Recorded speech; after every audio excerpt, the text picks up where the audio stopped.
Well, howdy, howdy, howdy, nearly senior citizen here. Greetings, boys and girls, and welcome to this. It's Harold, little Harold, my little rescue hammy. He's a good little guy. He's a sweetheart. He's really special. He's got, I don't know what happened to that one eyelid. He's like, it just always kind of gums up. It always has, but he doesn't seem to bother him. You know, his one gummed up eyelid. I don't know if that hurts him or if it just, because I woke him up. So I'm going to put him back to bed so he can get some more sleep. That's what he's looking for. He's like, hey, where's my bed? What happened?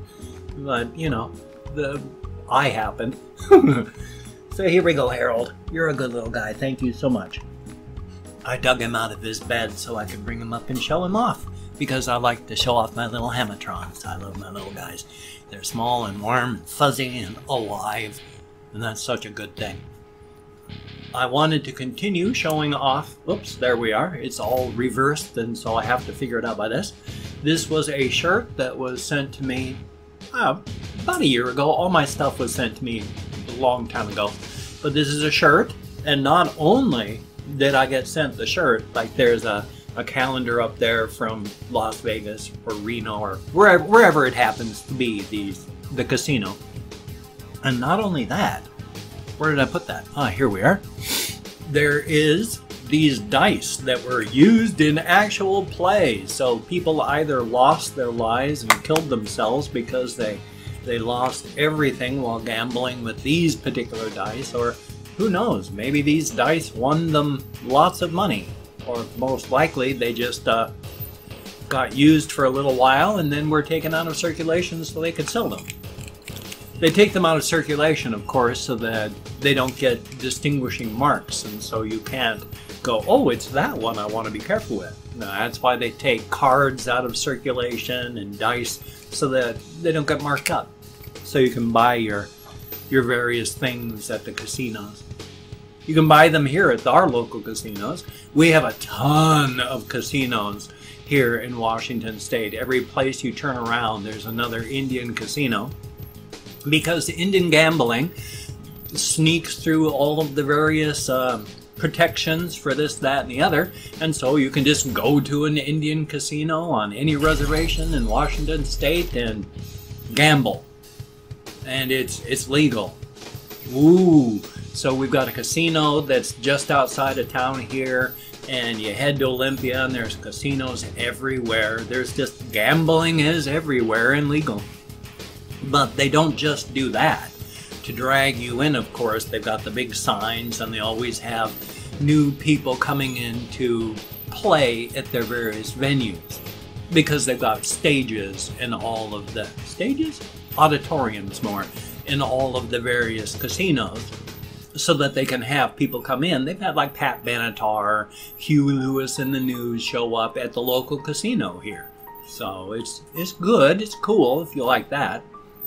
For nostalgia's sake, as they continue milking their careers until the day they die, which is fine. I mean, there's nothing wrong with that.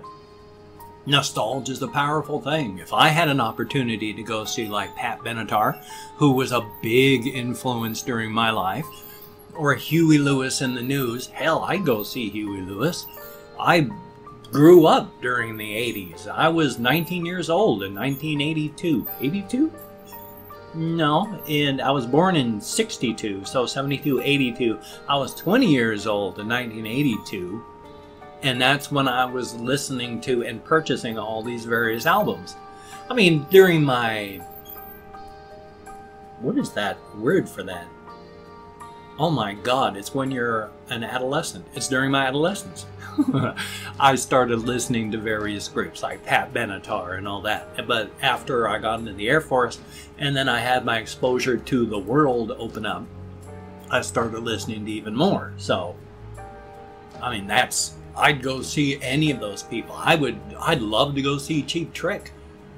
I went and saw Cheap Trick, boy, about 8-9 times probably altogether in the various years before I stopped going to concerts. I mean, Cheap Trick was, look up Cheap Trick. Hopefully I've got like a Cheap Trick banner or something here. They were a huge influence on music today.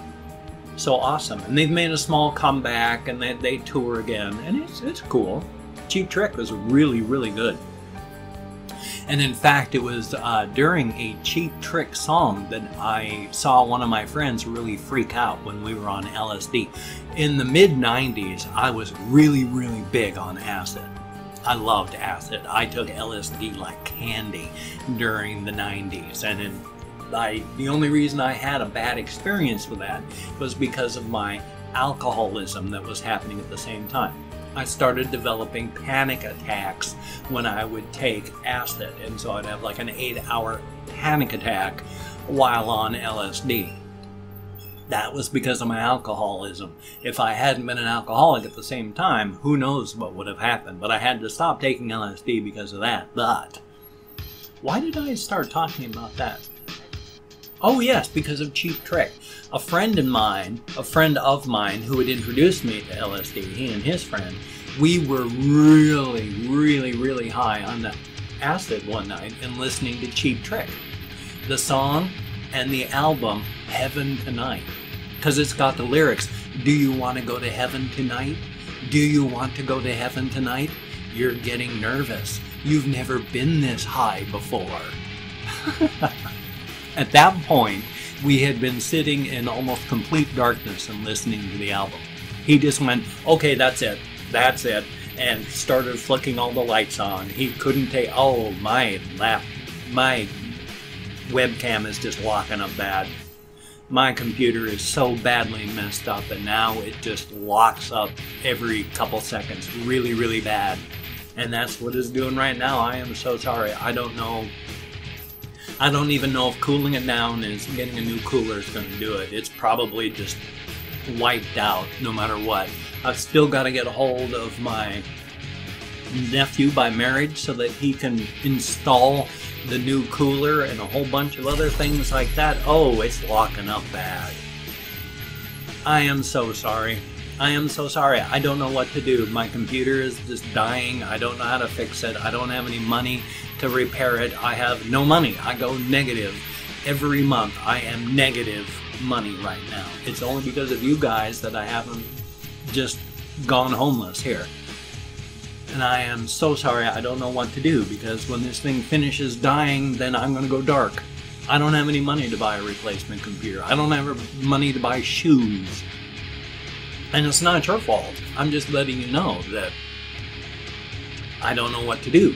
My computer is obviously dying. Everything is just falling apart, and I don't know what to do. So thumbs up on that. Yay. Yay. One thing I do want to say before my computer dies entirely is I'm showing off again some of the stuff that I've gotten a long time ago, because aside from a couple months back now, someone sending me candy, generally nobody sends me even postcards anymore. Such is life. So I can only show off all the stuff that people have sent me because nobody's sending me anything at all anymore. I mean, the only letters I get are from my family, my sister and my parents. Yay. I got the post office box. You know, every video I say, please send me postcards, please send me something, anything, so that, you know, I'm not just alone. And I get dust and stuff from my parents. But somebody, about 1.5 years ago, somebody sent me this rooster of Barcelos. It's very cool. It's made out of ceramic. It's really, really cool. It's really nice. I'm very proud of that. I'm going to put it back up on my shelf. I just wanted y'all to see my rooster of Barcelos. You know, thank you everybody who sent me things before. Nobody is under any obligation, I understand, to send me anything. Do not worry. While I am an American and thus have a feeling of entitlement greater than anybody else on the face of the planet, I am also aware, completely aware, nobody has to send me anything. The fact that my post office box is empty and filled with dust and grayness and sadness, that's fine. It's life. Nobody wants to send me a postcard? Nobody has to. Nobody wants to send me anything at all? Nobody has to. And you aren't. So, thumbs up on agency. It'd be nice if people sent me things. I mean, last Christmas, I used to get stacks of cards this big every single day. Just postcards upon postcards. Now it's dust and emptiness. If it was a show of, you know, we care whether you live or die, you know, a year ago everyone cared. Now, hey, life is life, isn't it? Let's see, I do use this processing time to process, but I don't think I have anything else that I took down so that I could show you guys. So, nope. Everything that I've gotten, I have showed you, so thumbs up on that. I was going to talk about things that had happened in my life, like going into the Air Force in 1982. You know, I had no idea what to expect going into basic training. And so when we got to basic training, it was terrifying. Literally terrifying. We had people that were yelling at us. You know, once we got into the actual barracks themselves, that was one thing. Because it took a lot of bus rides, a lot of plane rides. And when we got there, they just said, hey, you know, we're going to get you guys something to eat. And so we were just in a room. Those of us that showed up on the bus late, we got a hot meal. There was just minor chit-chat. And then the terror started, where they just were yelling at us, shouting at us to go and do this stuff, that stuff. You know, we all had to take our clothes off and dash naked into the showers, where they were yelling and screaming at us. My legs were shaking so badly, I was afraid I wasn't even going to be able to stand up. I was in such terror at that time. I remember that. I remember having to lock my legs and thinking, I gotta be careful, you're not supposed to lock your knees. You're gonna pass out if you lock your knees. But it was lock my knees or collapse because my legs were shaking so bad. Everybody was in absolute terror as they screamed at us. It was wonderful. It's how they do basic training. It's to break you down and break you down as fast as possible in as harsh a manner as possible so that they can build you back up into what they want you to be. That's one of the reasons basic training is so terrifying. It's to break you down. And while breaking you down, a lot of people break. Even during the, oh great, that's really bad lockup. Yay. I don't know what to do about my computer aside from despair and then just wait for it to die. But we all lived in despair, and then eventually it got better. It wasn't so bad. We had a couple basic training drill instructors that were good and bad. We ended up with somebody that we all hated to the point that we didn't respect. There's hatred, and you can have respect through hatred, and then there's hatred because somebody's not worthy of respect. Our last drill instructor was hated because he was not worthy of respect. When you had to do various things, if you, as an airman going in to talk to your drill instructor, you saluted, you said stuff, you did stuff right so that it was in line so that you did it. You followed the rules. This last drill instructor, when you went in to do that sort of stuff, would just yell, "Get out of here!" I was like, that's not right. You're not supposed to be doing that. You're supposed to be instilling us how to do stuff, not yelling at us when we're doing the stuff we're supposed to be doing. And so we lost respect, and we lost a lot of respect for authority because of that, unfortunately. The ones we had beforehand were really good. In fact, at some points, we had a competitive marching because you had to go and do drill. Every single day you did drill for a long time where they would tell you where to march, how to march. We had a competitive thing where the two drill instructors had us like marching at each other and then just breaking off at random points so that it was like we're playing chicken and that was fun. We all had a great time. It was good. And then we got the guy that none of us cared about. So son of a gun, huh? Well, what I'm going to do is open up 24 hours worth of comments on my community channel. So my community channel, on my community page on my channel. So I can thank 20 to 25 people for having left me comments. I'm not reading the comments at this time. I'm just thanking people at random for having left me comments. Whether it was a good comment, a bad comment, or an indifferent comment, that is not important. I'm just thanking you for having left a comment. Because you get me out of my head, into the real world, dealing with people, and that's a good thing. So I've called up 24 hours worth of comments. I'm going to thank at random, like I said, 20 to 25 people. If I mispronounce your name, no disrespect is intended. I'm terrible at names. I'm an American English speaker. Now remember, there is, for this upcoming Sunday, a drawing coming up. Type in the phrase, "Cannabis is delicious," into the comments section. You will be in the drawing for the Galactic Civilizations 3 drawing this upcoming Sunday. Cannabis is delicious gets you into the pool. So thumbs up. Last Sunday we had a drawing for a game. You want to check out last Sunday's thing, you'll see how it goes. It's cool. So first off, we have a Lard Nugget. Heck of a name, thank you very much. Tweavers2, thank you. David Morgan, greatly appreciated. Mateus Balter, thank you very, very much. Erica Abau, I hope I'm close, thank you very, very much. Anthony Ornelas, thank you, greatly appreciated. Park Jim and hurts me physically and emotionally. I'm so sorry I'm having difficulties speaking today. I forgot to glue my dentures in. But thank you very, very much.